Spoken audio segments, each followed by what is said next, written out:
Robots Radio presents Fresh Tomatoes, the movie podcast. Hey, I can look at myself naked. Are you stoned or something? They tried stoning me, my dear. It did not work. He likes to create his own sauce. Well, did you sleep with a man who also slept with Mom and Grandma Catherine? What? You slept with Dad? Alright, which one of you sardines called this meat? Whatever, Major Loser. Let the party begin! Festive jingle jangle, motherfuckers. Was that like a speed bag? A Christmas speed bag? I don't know. Because that was also maybe like a symbols vibe. Or like I like it. Yeah, or it's the paddles that they rub together in medical things. Some about yeah. And then you're just gonna jumpstart back to life. Yeah. Jumpstart the year. Jumpstart Christmas episodes. I loved it. That's great. Okay. All right. Hello, and welcome to Fresh Tomatoes, the movie podcast. The Christmas spirit that you didn't know that you could wrangle out of your dead soul. That's Chad Eckowitz. And that is the most terrifying Simone LaRue. Good Lord. Sorry, that was a very personal one because I think I said in my messages to you, like, it's 2020. So I was like, oh, I'm not really feeling festive this year. And then sometime during this week, it is not December yet as of this recording, but sometime during this week, the Christmas spirit has just started sneaking up on me. Oh, like, has it just been like, oh, hey, Simone, remember me? We were friends last year. Don't you love cool wrapping paper? And I was like, I actually really do. Ooh, that's a good question. I've got festive recipes like in the back of my mind. I'm like, ooh, what am I gonna make for Christmas? It's happening. It's slow. Like I still feel a little dead inside, but like it's warming up. There's a little fire in the fireplace. Yeah, it's like that scene, like Grinch's heart is like slowly starting to grow burn 3 again. sizes bigger. Yeah, exactly. So it's happening. And I mean, look, it is going to be a really impressive Christmas. The whole year is just beating us down into the ground. And now we've got to kind of rise up like Lazarus. Like that's a pretty tall feat. But you know what? If anyone can do it, it's the holidays. And I'm very excited. We're going to put all of our sort of collective hopes and prayers on like Michael Bublé, Frank Sinatra, pudding. Oh yeah. All about it. So that actually is a very good question for you. What is like your most favorite wrapping paper? I know it's such a obscure fucking question, but your favorite wrapping paper. Oh, I mean, the gaudier, the better. I want a silly Santa on there. I want a silly reindeer. Like nothing fancy, nothing refined. No, just like beautiful reindeer or tree silhouettes or whatever. It needs to look like an ugly Christmas sweater so that when you open that gift, you don't give a shit about tearing it to pieces, I like a good curled ribbon.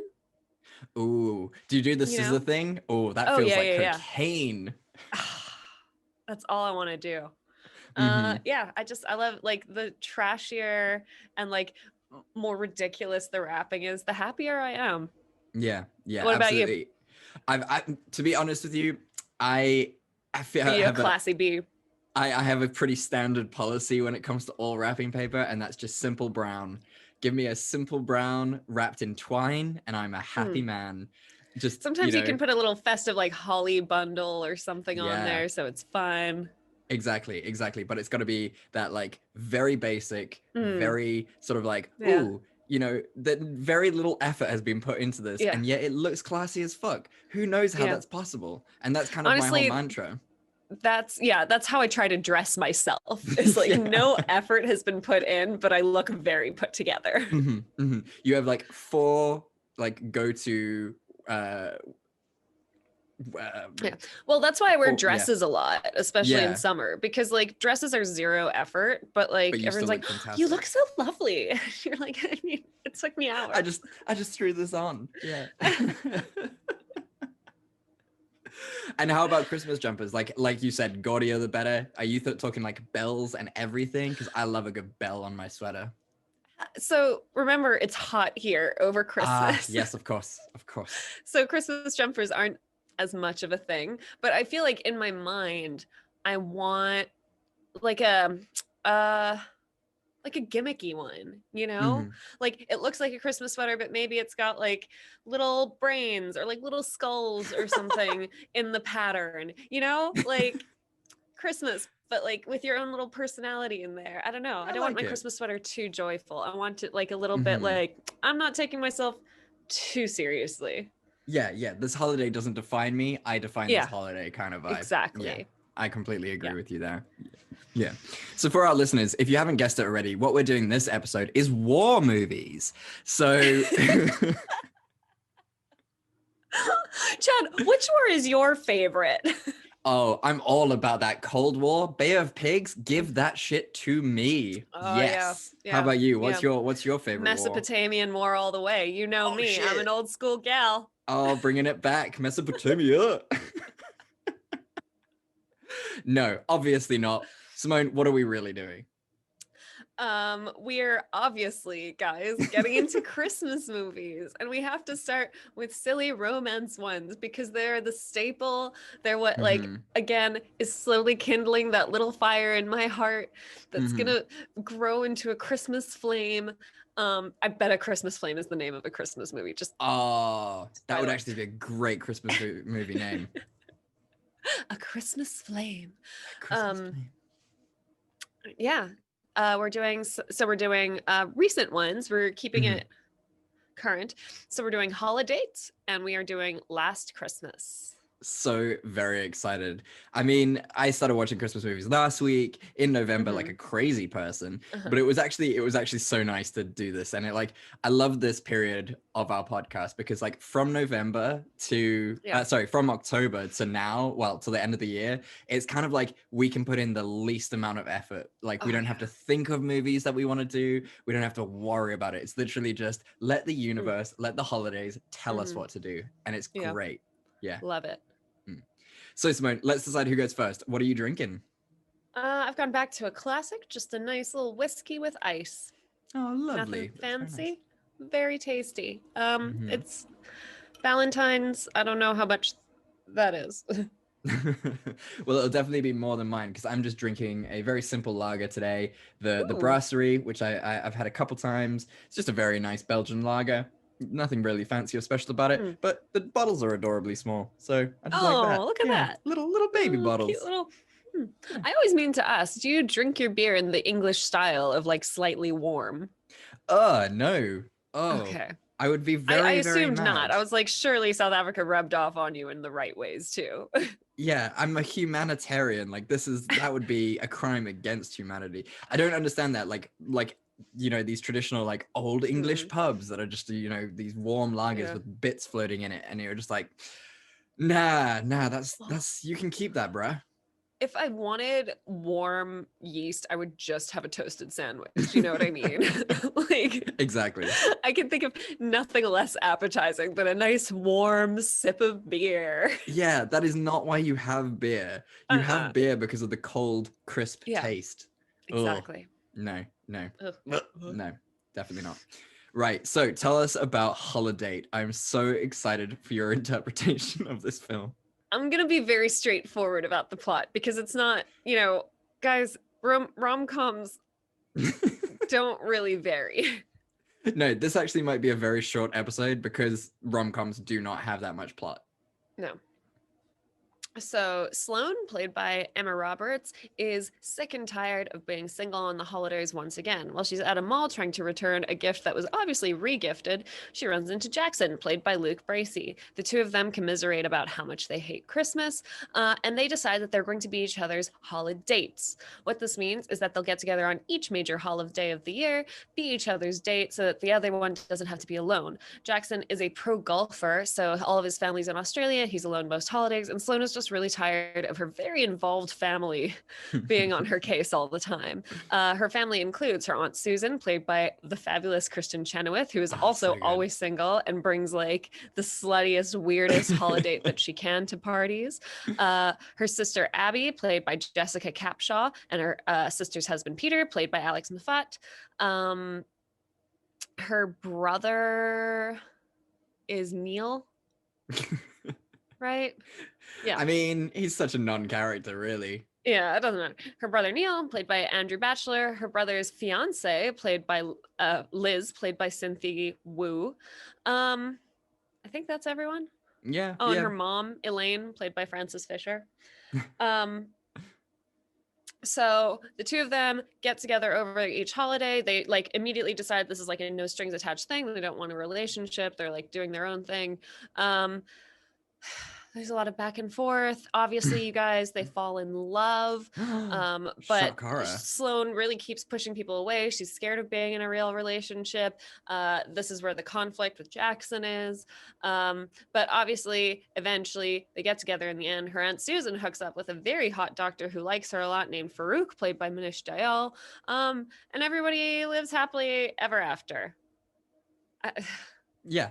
I feel like I spent more time explaining who the characters were than I did the plot, but yeah, I mean, guys, it's a relationship movie. There has to be some manufactured conflict. There has to be a romance where they have that one shiny moment where they fall in love, and then it's over, and then it's done, and it's fine. So, what is your cliffhanger then? Obviously it's got to be this one, which is, the speech that Jackson makes to her while she's shopping for Thanksgiving about how obviously he thought she was beautiful the whole time. And what was he supposed to say? Was he supposed to say how beautiful her lips were? I as you know, am quite emotionally distant. What? No. I know. So I cringed so hard at the scene, because if someone said this to me, like on one hand you'd be like, oh, that's really sweet, but I'd be like, we are in public, we are in a grocery store. What do I do with my face while someone's saying this to me? I cannot reciprocate right now. Like, I would be furious. That's your inherent Catholic sensibilities shining through bright as day. This is for privacy between a man and a woman, and not the middle of a grocery store. I mean, the only thing that you can realistically do is either walk away or just kiss them. Like, that is it. Those are your only options, because it's very much... I'd burst into tears. Oh, that would just be a horrible reaction. I wouldn't want that. Oh, no. But it's very much the same sort of attitude towards when people sing happy birthday to you at your birthday. Like, what do you do in this situation? You just got to stand there looking like a knob. But yeah. I think this movie does fall into the trap of a lot of speeches. There is just a daggone lot of monologues between everyone. Look, it's a staple of the genre. I'm not going to crap on it too hard. But I would die inside. Yeah, and maybe outside too. Can you imagine preparing these speeches? Like, do you go around in your day-to-day like preparing these kind of things that you want to say? Because those aren't off the fly. You can't impromptu a speech like that. I'm like, now, because like obviously I was imagining being on the receiving end, but I'm like, imagine being on like the giving end of those speeches. Like, you're saying all this weird shit about someone's lips in public, and you're like, what is coming out of my mouth right now? Like, what is happening to me? Why am I saying this? Can you imagine, like, we love to do scenes scenes that didn't happen, or hidden scenes. Like, there's actually, like, while he's giving that speech, there's just someone trying to get the mangoes that are behind them, and it's just like, I just need one fucking mango. Can I just he's talking about her lips now. I'll circle back. I think I need cereal. So, and you know that they walk away, like they've paid, and they're like in the parking lot. They're like, mango. God. Oh man, this movie I actually weirdly enjoyed. Most of it. I think it's just really delightful. It tries to make fun of Christmas movies and stuff, and it's very self-aware in that fact. And in a way, that's kind of what makes it fun. I think it's just nice that it just takes a dump on Christmas movies while being a typical Christmas movie. I think the character of Sloane was actually pretty well written. Like, I liked that the central conflict wasn't like a misunderstanding or Oh, yeah. whatever. It was literally like, she's like, no, I really struggle with letting people in and letting myself be vulnerable, which is a very Mhm. normal problem that a lot of people have. So I kind of liked that that was the thing. Mhm. I liked that she is this like really abrasive person, but she has these moments where she's really nice, like when she gives that girl her dress at the club. Mhm. I would never, like, there's not a moment I wouldn't have even considered it. I think I'm a nice person, but mainly I'd just be like, oh, you should actually run some cold water over that stain before it Ooh. sets. And Good then luck, just girl. go out. Yeah. Yeah, I mean that is a pretty, like, the logistics of that whole thing of giving your dress to someone else. That's quite extensive, because essentially, like, let's all be honest, club bathrooms are disgusting. They are the epitome of bacteria. That is where bacteria came from. That was the beginning of the universe. There was just one club bathroom and life sprung from it.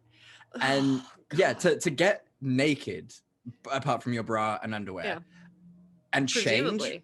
with someone, weird. Also, like, I'm pretty sure with the dress that Emma Roberts was initially wearing, you can't wear a bra with that. No, it's way too low, right? Yeah. You'd have so to then either she's wear, like, changing the it to chicken another feathers dress thing. that definitely needed a bra because it was white. Yeah, look, logistically, it didn't work. But No. still, I thought it was very, like, well written, that, like, she was, you know, this complicated person who has these moments of kindness. I think the guy, on the other hand, was written quite poorly.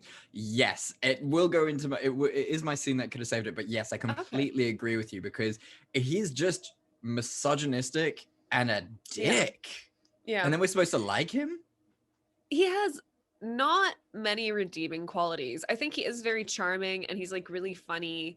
And like, you know, I could see it. Like, if you go on a date with this guy initially, you're just like, oh, okay, like, he's funny, he's sweet, like, whatever. But like, it's so weird because it feels like maybe a dude stepped into the writer's room at some point and he was like, oh, we need to make this dialogue sound more dude-like. So like, completely out of character, Jackson will randomly say like, oh, chicks do this and chicks do this. And it's like, no one, first of all, no one says chicks anymore. No, it is not 2005. We're done with that word. It's so weird. And it's like, but he seems like a pretty cool dude otherwise. And now you're just making him say gross shit. Like, if someone said stuff like that to me, I'd be like, oh, okay, I guess we're not friends. Yeah, we wouldn't even like be holidating. Like, that's not that wouldn't be a thing if you said that, because like, what would be the point? Like, I don't want to introduce this guy who's just like a horrible misogynist to my family. That's insane. Yeah. So yeah, like, I feel like this movie does that quite a lot. Like, it will step up and do these really nice like little cliffs, and it will build, and then it will just like let you down in like the most tremendous ways, and you've got to start to build all over again. Yeah, they're like these, and also like same, they have these weird pieces of dialogue where it's like comparing men and women when they're dating, and it's like, this is, wow, it's the early 2000s all over again. Women just want commitment and they want to talk, and men just want to fuck, you know, like, you know, it's just biological, Simone. These are the way that men and women are built, obviously. So ridiculous. And it's like, you've written an emotionally unavailable female character, which is nice. Like, that's kind of new. And then they turn around and do stuff like this. Like, I don't know what was happening in that writer's room, or like if the writers did a great job and some producer just came in with their red pen and they're like, you know what, we need more gender comparisons. Yeah, it does feel like that. It feels like it was written by two separate people, written over two, like, independently of each other, and then they kind of just smooshed it together, which is, What did you enjoy about it, though? I loved Kristen Chenoweth in this. She was so hilarious. Her and Farouk at the wedding, the scene where like she falls down and he picks, it's like, it's so perfect. She's so funny. She's so good in everything she does, and this movie just goes to prove that. And I mean, like, the actual idea of a holiday. Okay, you're single again. God forbid. We love Rudy, so God forbid. But you're single again. Yeah, it's not fun out here. I'm already miserable. It's not fun out here. I'm not gonna lie to you, Simone. I believe you. Yeah. So what do you feel about holidays? You're now in the position where that is an option for you. Like, what are your feelings towards the idea, the concept? You know, I think like the premise of this movie was that they were both very miserable alone. Like they were both deeply unhappy people with like these emotional voids, and they, you know, but like I don't know, like my family isn't like that. First of all, like my family wouldn't be like, "Oh, it's so sad you're here alone. It's so sad you're here single." You know, like That's they weird. wouldn't dream of doing that. And No. I don't know, like I mean, look, I haven't been single in a very long time, so I can't speak to how I'd feel on Christmas or whatever. But in my mind, like Christmas is about family anyway. It's not really like, oh, I wish I had some dude here to be talking to my parents. That So first I don't Christmas. know if I would do a holiday. It's a weird concept because like that first Christmas that you introduce someone to your parents, it's always very awkward. They aren't in on the in jokes. So I mean, obviously you have to go through the period and like like get through that and so that they feel more comfortable and things. That's understandable. You can't avoid it. Yeah. But in the same vein, you do that with the idea that it will have a follow-on and things will get easier every year. Yeah. But with a holiday, that doesn't happen. So you've got this like spare wheel who doesn't understand the dynamics of the of anyone's family and just gets quizzed. Like that's all that happens the whole time. And that just sounds like hell. If I really didn't want to be alone for a holiday, I'd like call up a friend. Like neither of these characters seem to have friends. Yeah. So maybe that's the thing. But yeah, I'd be like, oh, you know, if you're not busy, do you want to come have Christmas lunch with my family or, you know, whatever. I wouldn't be like, oh, hi family, here's this random stranger I met at a mall. He's coming for our intimate family dinner now. Yeah, exactly. And believe me when I say he will be at most of them going forward. Any holiday you can think of, he's going to be here, which is weird. It's very weird. I don't like the concept. No, like, can you imagine just like going on Tinder and being like, hey, you want to be my holiday? Fuck that. No. Especially Tinder's such a hell site anyway. Like the risk is so high. You could bring a fucking maniac to your Easter lunch or whatever. That would actually be hilarious. Just for the shenanigans more than anything. Yeah. Look, there were some really good comedic moments in this film. Like, you've got to appreciate Sloane as a character. She's so good, and that actress is just impeccable. I love her in everything she does. And that was really nice. Also, like the backstories between like the protagonist's like black best friend and Sloane's sister, like that whole weird cheating vibe. That was really weird and funny. And like good comedy. Good comedy. Yeah, I thought that the background stories were also quite interesting because, you know, it shows towards the end, like the movie starts at Christmas and then they cycle through the holidays and obviously get back together or get together the following Christmas. But like it's the Thanksgiving dinner where everything like goes to shit. And it kind of shows like even if you have someone during the holidays, like that doesn't mean the holiday is going to be great or perfect or anything. Like a lot of stuff comes to the surface. I personally don't understand how Americans can do Thanksgiving and then a month later do Christmas. Like one big family gathering a year is enough. Two spaced out a month, impossible. Like we'd still be feuding from Thanksgiving. There would still be fights that now have to suffer around two. Good Lord. I mean, it's no surprise that like there's so much animosity in America right now because like with that level of tension, they need to space it out. Come on, guys. February and then December. Thanksgiving. Let's 4th move of July and Christmas. That's all you need. I think Thanksgiving is a lie of a holiday anyway. No offense. Well, let's be fair. It is. Why would you be thankful for what happened on that day? Like, let's just let it go. Doesn't need to be a holiday. It's an awful holiday. Yeah. So hot takes. Now we've lost all of our American listeners. Last week we got really political, and this week we're like, you know what? Fuck Thanksgiving. We're just slowly losing all of our American listeners. It's great. By the beginning of 2021, we're gonna have one listener left, and I'm so excited for it. It's gonna be great. And they're gonna be like in Korea. Yeah. I'm just gonna pause it here because you are gonna want to take this out. You probably forgot that we were super racist last week as well. What did we do last week? What? Because like it was like Power Rangers and shit. we were talking about like racism and stuff, and we were just like, well, we could excuse the racism.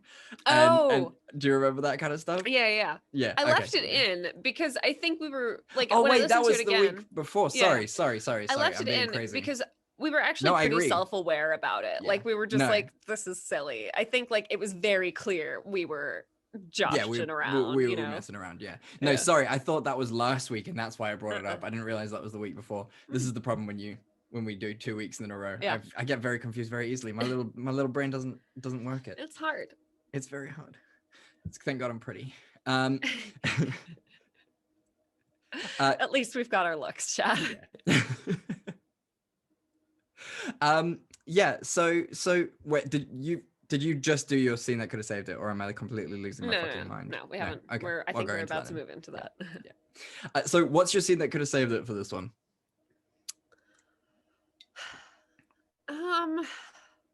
I think, they honestly could have gotten rid of all the ex-boyfriend stuff with Sloane. Like that was just really weird. I know that they used that to like create, tension and drama. And they were like, oh, here's her tragic backstory and her ex-boyfriend. Like, it's hilarious because running into an ex sucks. And like, I don't know, it didn't feel necessary. It didn't really explain anything about the character. It didn't help. Like, and also, this is the second movie we've covered where there's like a romantic scene where a character essentially shits herself and the guy looks after her. Yeah. Because that also happened in 2 weeks' notice. Yes, it did. Oh Yeah. my God. Yeah. And I don't understand this trope. Like No. there are so many other ways to show a woman being like vulnerable. Yeah. Or like being in a tricky spot without being like, you know what she should do? Shit herself. It's that comedic gold that we're all very, very fond of. Ugh, poop's always funny. Poop is always Especially funny. when women do it.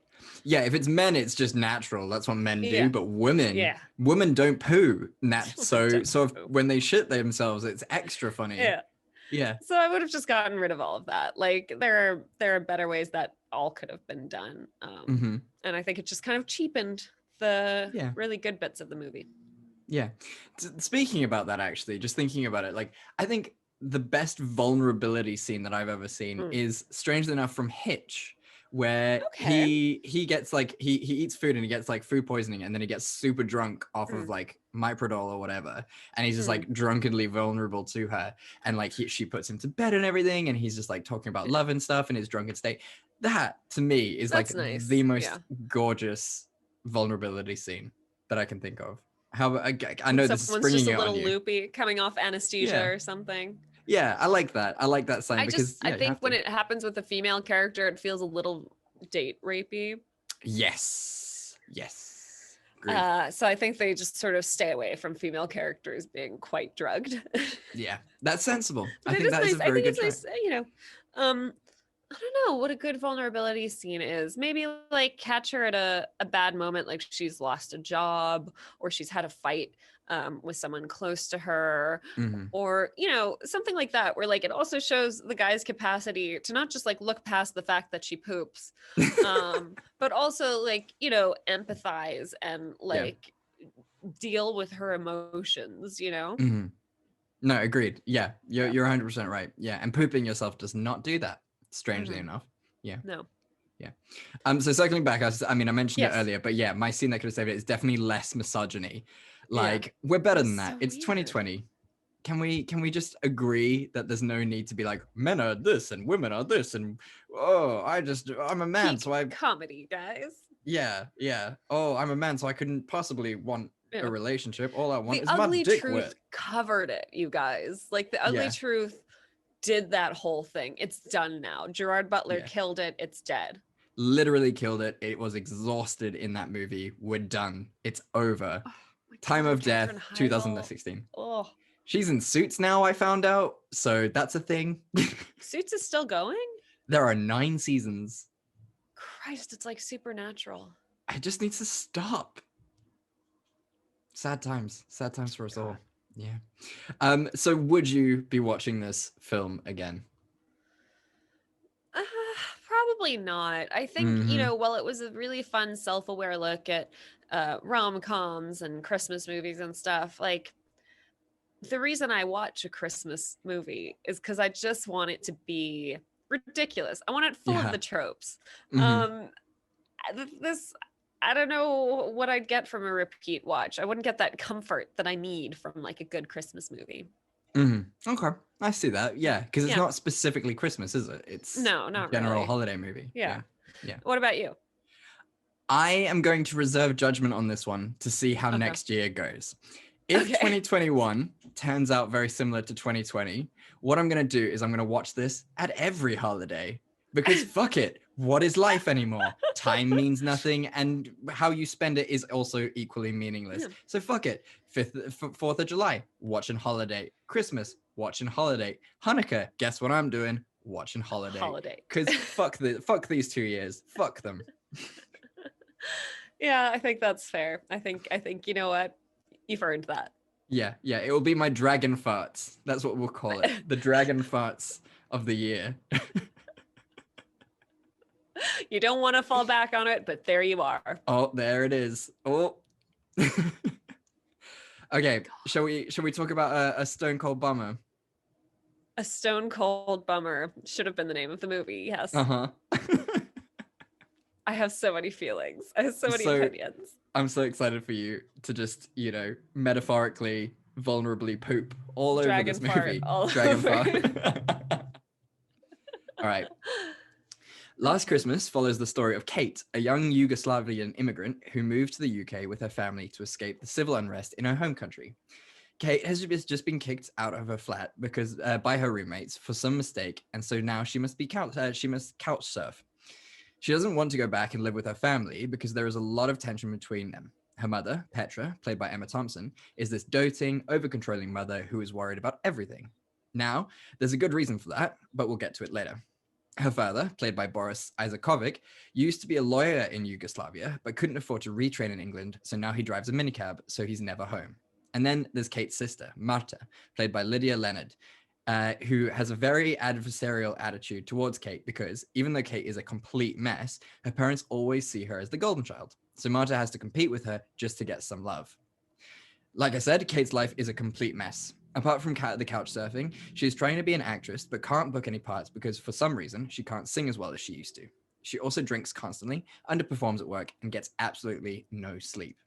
That is until one day she meets Tom, played by Henry Golding.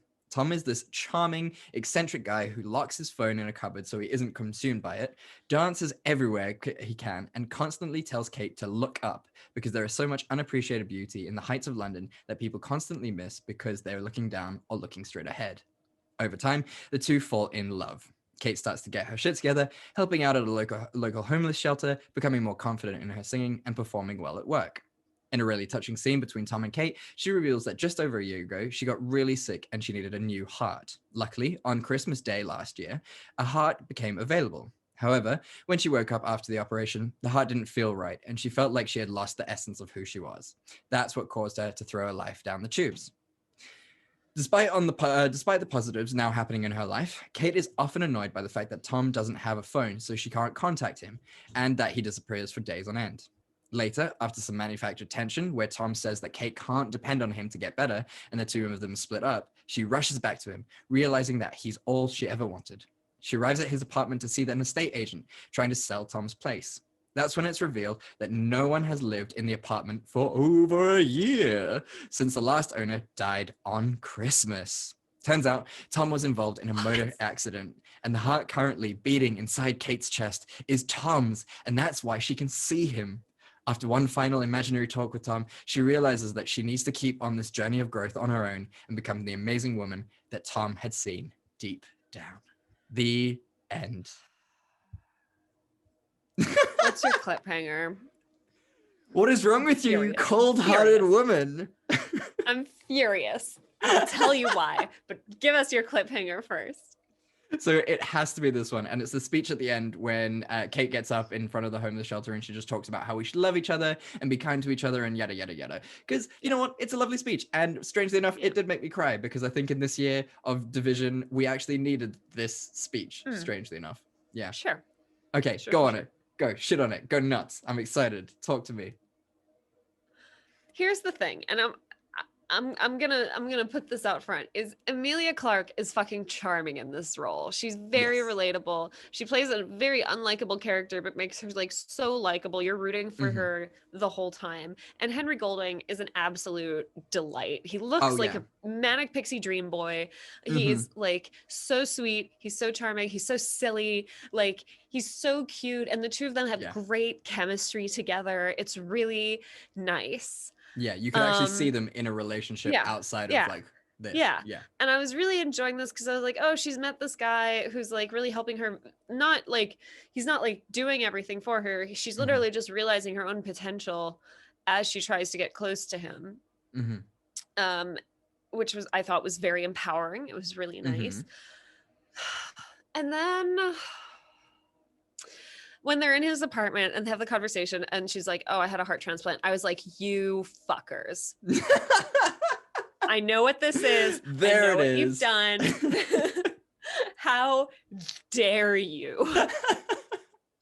And again, this is not why I watch Christmas movies. I don't want to have my expectations subverted, Chad. I don't want them to turn around and be like, oh, he's been dead all along. This is a tragic story. I didn't want that. I didn't want it. I wanted them to end up together and be happy. And I'm furious. I understand that you're furious, especially because, you know, like it was revealed to you when she pulled down the heart. I had my suspicions when he stopped her going to talk to the other people in the park. I was like, oh, he's dead then. He is dead. The fact that he leaves his phone at home, that he disappears for days on end, he's dead. I knew that. And I had emotionally braced myself. I suspected. And then the heart scene, I was like, oh, you shits. You fuckers. We know this is coming. Oh, how dare you. Oh, yeah. No, I feel you. It's one of those where you're just like, oh, okay, really? Did we? Okay, we're going to make a sad Christmas movie then. Fine. Yeah. Did we not get enough of Emilia Clarke doing this shit in Me Before You? Can we not just typecast this woman into the... Can she be happy? Yeah. Can she not just have like a nice, simple life? Come on, Emilia. After what they did to Daenerys Targaryen in Game of Thrones, no spoilers. She just deserves something nice. But no, she gets put with these men who are just unobtainable and stone cold bummers from start to finish. Oh God. Outside of that, how did you find this film? Sorry, hang on one sec. Rudy's calling me. Yeah, that's fine. Hey, what's up? Hello? It sounds I don't think he meant to call me. Might have been a butt dial. Hang on. Oh, good. Oliver's home. Oh, was he missing? Well, he does this thing where he goes like on like 48-hour gallivants into the world. Lord. Okay. And like, you know, I'm shitting myself because I'm like, where's my cat? I'm so worried. Where is my baby? And then like inevitably he comes back, eats like his weight in food and passes out for 12 hours. I don't know what he's been up to. I don't know where he's gone. I don't know who he's rescued. Oh my God. But like, yeah, so I was shitting myself because we hadn't seen him since like Friday morning. Oh my God. And I mean, we're recording this on Sunday. And yeah, I was just like, oh God, oh my God, is he okay? I was like literally searching next to the road when I went on my run this morning, like looking for his little body. But yeah, he's back now. Okay, good. What a little teenager. Shit. What a dick. What a little shit. Let me live my life, Ma. I just want to go out for 2 days and, you know, come back and eat all your food and then die and then pass out. Okay. So I asked you, what were your general feelings about this movie, apart from the super bummer of an ending? It was charming, you know. I really loved her relationship with her boss, played by Michelle Yeoh. I thought that was just lovely. Really sweet. That was a beautiful dynamic where her boss just like wants the best for her and believes in her. She's like this kind of sassy Asian lady who just loves Christmas so much. And the scenes with her and Johan, I think his name was supposed to be, or something like that. German it's man. The German who loves boiled Sauerkraut. Swede sauerkraut. So funny. So funny. So, you know, he like walks into the store and they have this like weird exchange where she's like, yes. And also there's this Christmas gibbon. Like, they're making this like really intense eye contact while this hideous Christmas decoration is singing. was peak Mhm. comedy. That was Mhm. incredible. I loved that whole thing. I thought it was very sweet. I thought it was cool to Mhm. see like Emilia Clarke's character growth through different lenses, like of different relationships, you know, Yeah, where like she grows up definitely. and she stops resenting her boss and she realizes like how hard her boss works and how hard her boss is rooting for her and how much she Mhm. deserves happiness. And she realizes like how much she admires her boss even. Yeah. So like that was nice. It was cool to see her relationship with her mom. I thought that was really Mm. complex and really well written. Very well written. Yeah. Yeah. Because like there were a lot of layers to that relationship because it was like, you Yeah. know, as a family they went through this trauma together where they like fled from a war and were immigrants in the UK, which we know isn't fun. Oh yeah, yeah. It's awful. It's fucking horrendous. Yeah. Yeah. And so she's like she feels like separate from her identity as like a Yugoslavian and like Mhm. from those parts of her roots. She like keeps trying to separate herself and she's like, call me Katie, don't call me Katerina. Mhm. And then her mom is also this like weird overbearing Mhm. figure who, you know, just wants to be close to her daughters but doesn't know how, and is also trying to reconcile like her depression and Mhm. like Probably a her bit of mom also survivor's doesn't guilt like too. exactly, and her mom also doesn't want to integrate into British society. She's like Mhm. trying to hold on to their culture so hard that she's like isolating herself. Mhm. You know, it was really like a very nuanced relationship, and I think Yeah. like Emma Thompson obviously acted it really well, Emilia Yeah. Clarke acted it really well. Like that was really good. Yeah, exactly. Like I think they really like went nuts on the nuance in this Christmas film because you know it could have just been like this really stock standard story of a love story that just Oh ends yeah, badly because you know dude doesn't exist. it was But then they dead were all just like, along. yeah, but then they were just like, we're gonna throw in these family dramas that are just insanely like Yeah, complex. And I mean that scene where they're on the bus and that fucking yeah, cunt can't describe it in any other way. So yeah. apologies, listeners, if that word comes, you know, offensive to you. But the guy in the bus, he's like, "Oh, go back to your country," like, Speak and English. yeah, and it's just like, and then Katie just like goes and speaks to them in Yugoslavian, and it's just like, Yeah, you know what? That's fucking sweet. yeah, And yeah, that's the shit that we need, not yeah. That you was a know, really well done scene. yeah. So yeah, like there is a lot of complexity to this movie, even within the relationship between Katie and Tom. Like Yeah, it's just like a lovely romance story. She's finally like learning to open up and she's like yeah, trying to force this relationship. And like you said, I think you said it best, like he does take on a bit of a manic pixie dream guy situation because yeah, he does look after her until he's like, you can't depend on me, which I think was yeah, really appropriate. And it also goes to yeah, show the difference between good writing and bad writing, because a bad yeah, writing would just be like, yeah, depend on me, use me, fuck me up, like don't care about my yeah, feelings, whatever. Good writing says, I'll help you, but also yeah, back off and don't just rely on me. yeah. Yeah. Yeah, no, and I Relationships are thought Henry complicated. Golding, his performance was really, really good. Hmm. Hmm. So yeah, I mean, it's a fun movie if it if it Yeah, didn't just break your heart completely. I mean George Michael. It's a George Michael soundtrack, which like Hmm. makes it even more charming and lovely. Oh yeah, yeah. No, it's good fun. It's good Yeah. fun. Yeah, scene that could have saved it. So Oh, I thought about okay. how to fix this. Okay, because like Right. obviously they can't just end up together, right? Like Hmm. it can't. Like then it's too much. Like, oh wow, she fixed her relationship with her mom and her sister and her boss, and she's got the guy. Like, okay, Hmm. it's too much. I get it. Okay, I don't want to ask for all that. But here's the thing. Hmm. What if Henry Golding isn't dead and the heart that Ooh. is in Emilia Clarke's chest is his wife's heart? His wife had an accident on Christmas, like last year or whatever. And now, like, his wife's heart is in Emilia Clarke's body. So he's really conflicted, right? Because maybe he initially, like, tried to Hmm. find her because he was just like, you know, I want to know what my wife's heart is doing. And then he sees this person like really struggling and he's like, no, like, you know, I have to help her like make the best of the fact that she Hmm. has like my favorite person's heart or whatever. And then while he's doing that, he's like coping with his own grief in a way. Like maybe they talk Hmm. about like loss or whatever. I mean, she did escape war. Um, Yeah. I'm rewriting the whole movie. It's not a scene that could have saved it. It's just the whole movie. it's a follow-up movie. It's a completely different It's thing. an overhaul. So then like, and then he realizes that he has feelings for her, and like the tension is obviously, she finds out, she's like, oh my God, like it's really weird. You tracked me down. Like, is this why you're trying to get close to me? Because like you haven't gotten over your wife. But like in the meantime, you know, she's still like been improving herself and doing these things and stuff. And I don't know, like maybe in the end they realize that actually maybe they should just be friends, because it is strange and it like puts a weird strain on their relationship or whatever, but like he's really proud of her, and like she's really proud of herself, and you know, he's like, look after my wife's heart. And then like maybe he's overcome his grief as well, and he like, you know, travels or whatever. Like I don't know, I'm really mad that Henry Golding was dead, and I feel like it was a bit of a waste.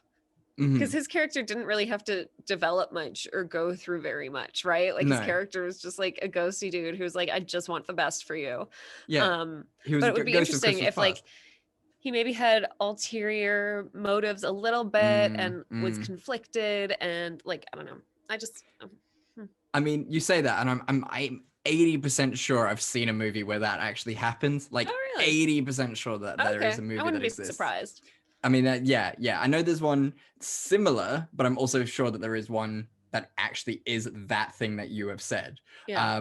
But they do a very similar thing in Another Earth. Basically, the protagonist kills this dude's entire family by drunk driving. She tracks him down, doesn't tell him that she was the one that killed her whole family. They fall in love, and then she tells him, and it's all like very intense. But it's very, very good. It's a good movie. You should check it out. Yeah, but I'm 80% sure you're 100% right, and you have created that movie. Yeah. So just smush them together, and I think you've got something there. I think you've got a thing. Yeah. Yeah. What's your scene? I really want them to push the immigrant agenda more.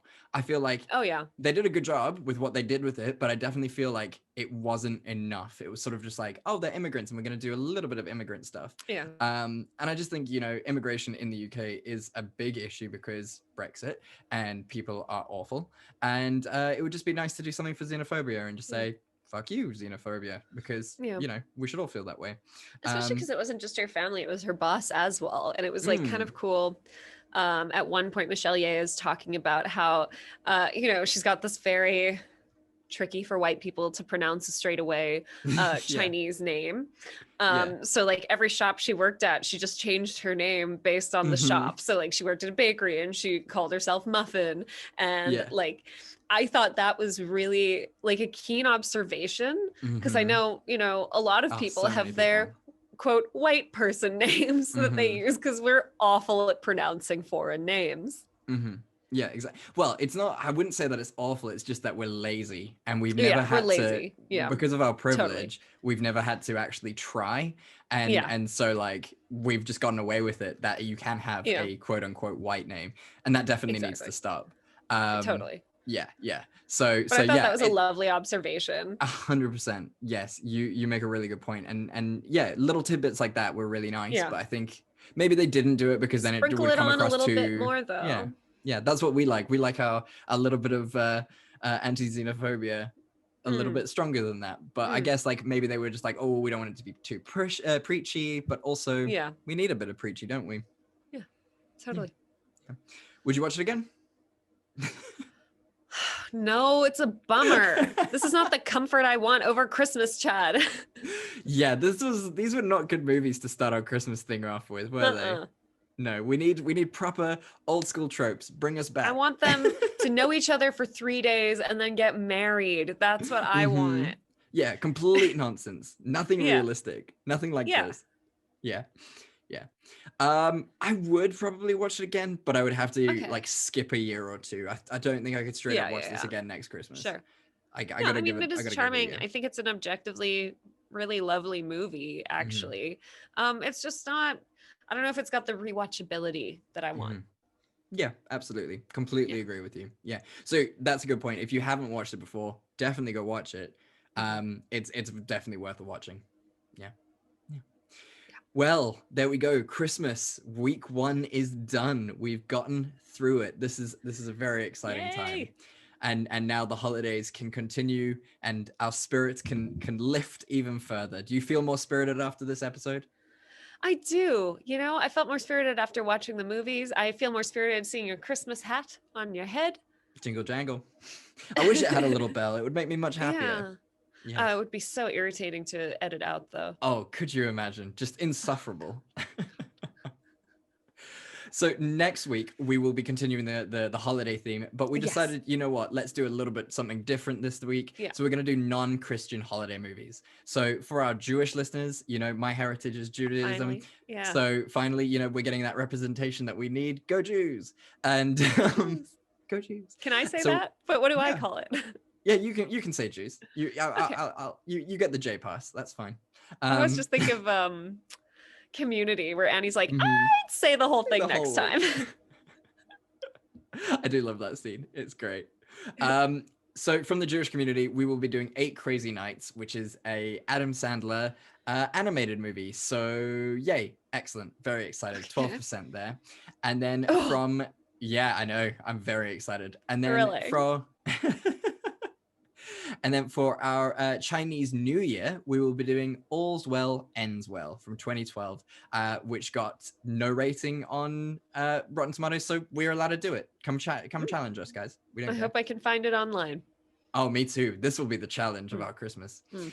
So yeah, if you want to watch those with us, join us in the non-Christian festive spirits.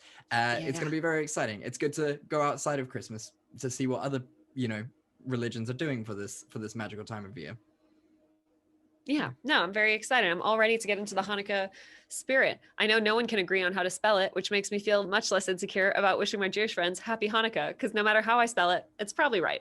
Yeah, I do love it when you go into Google and you type in Hanukkah and they're like, did you mean Hanukkah? And then you change it. And then and then they change it again and then Google's like, did you mean Hanukkah? Hanukkah. Is that Jews from Boston? Hanukkah. You know, those Boston Jews, yeah. We love them. So what is your optimistic thing for this week, Simone? My optimistic thing for this week is parents. Obviously, I know I'm very privileged to have loving and supportive parents. Yes. But like, as you know, Chad, I've been having a garbage couple of weeks. It's not been fun for me. No. And I was on the phone with my mom today, and she just, you know, when moms say all the right things in a row. Oh yeah. Burst just into tears. Oh, Simone. But you know, like moms just have that ability to like cut to the heart of like why you're hurting. And then they tell you and you're like, that's exactly it. Yeah. That's so good. Yeah, and my mom did that for me today. And like, you know, my dad was like very dad-ish, you know. Oh, how you doing? Have you got enough money? Okay, bye. No, you must let us know how it's going. Yeah. I've got to go talk to the guy fixing the roof. Bye. Oh God. Yeah. But your mom made you just open your heart a bit. Good. Shout out to all the good parents out there, all the good substitute parents out there, all the good father figures and mother figures out there. Like, you guys are doing the Lord's work and you're just the best. Absolutely. And as we go into the holiday season, just remember that the family that you were born into doesn't necessarily have to be the family you keep. And the sooner you realize that, the more freeing it is. You get to choose your family, guys. And focus on those who have been the father figures, even if you did not come from their loins, and mother figures for that. You're not less than because you don't get along with your biological family. Like, no. You can't choose. Yeah, exactly. The whole blood is thicker than water thing does not mean what you think it means. No, total misinterpretation. We're not going to go into it now because but definitely just we don't want to be those fucking know-it-alls. Like, well, actually. Exactly. So go and look it up for yourselves and it will just completely just blow your mind. So yeah. My optimistic thing for this week is that I actually felt like a proper little baby lawyer this week, which was really nice. So I've had a take home exam due this week, which is due for Monday on practical legal research. So they give you a topic, and it's just like, oh, clients come in, they want advice on this and this and this, and then you have to look it up completely, and it's like on areas of law that we haven't covered. So it's like fresh stuff. And so like I was sitting there in the office yesterday, like typing away. I got my second monitor hooked up and like looking at all these like precedents and stuff, and like writing a proper like legal report. And I just felt really lawyerly, and I was just like, yeah, I could probably do this for the next 40 years. Yeah. Oh, well, that's a good thing you thought so, Chad. Yeah, like hundreds of thousands of dollars in debt, and just be like, you know what, this I ain't hate for me. this. Yeah, I'm not just the vibe check. It does not pass. Have you seen Crazy Ex-Girlfriend has a song called "Don't Be a Lawyer"? Oh no, I haven't. Yeah, I haven't sent it to you because I'm just like, you know what, he's working hard. No, I appreciate it. I would like to see that. That does sound very good. It's pretty fun. Yeah. Amazing.